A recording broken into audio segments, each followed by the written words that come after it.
an Our Community digital exclusive.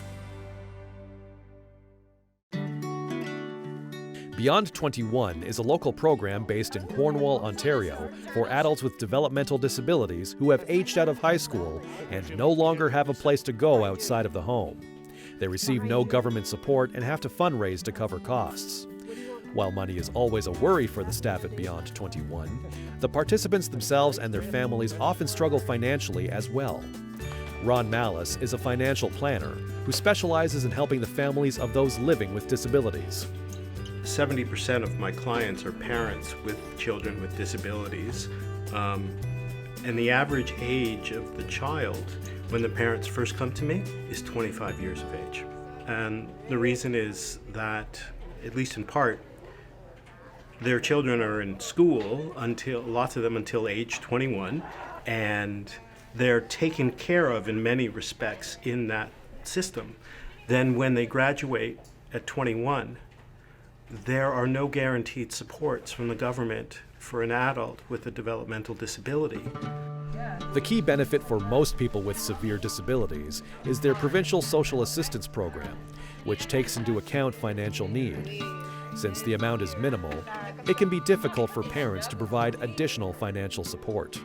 There are certain assets they're allowed to have, certain amounts of money they're allowed to receive, and there are exceptions to these rules as well. The challenge that parents face is, how do I supplement this key benefit without jeopardizing my child's eligibility? Because when you look at it, supporting a child through their adulthood not only means continuously supporting them while you're alive, but also after you pass away as well. That's a huge expense. For Ron, the most important step is educating yourself and seeking out the advice of a professional who understands the intricacies of the programs available. One of the things that I believe is that when you have marginalized segments of population,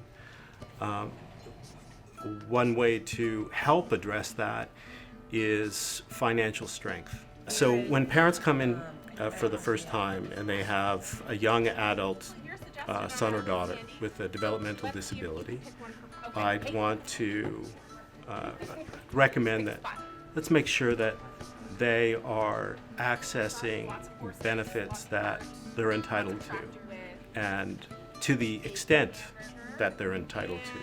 I find that there are very few situations where I can't help improve a family's situation, at least to some extent, usually to a fairly substantial extent. One potential solution to the financial issues this population faces is Michael Mendelson's proposal for a national basic income for persons with disabilities. As former Deputy Minister of Ontario and Manitoba, and currently a fellow at Maytree, Michael now focuses on social and fiscal policy to reduce poverty. Of a basic income, essentially an unconditional benefit that would go to everybody who meets the demographic or other category. It wouldn't be based on the condition of having disability. It would be based on whether that disability made it unreasonable to expect the person to earn an adequate living. By modeling it after the Old Age Security Program, the basic income would be much easier to implement. It would also ensure fewer people fall through the cracks.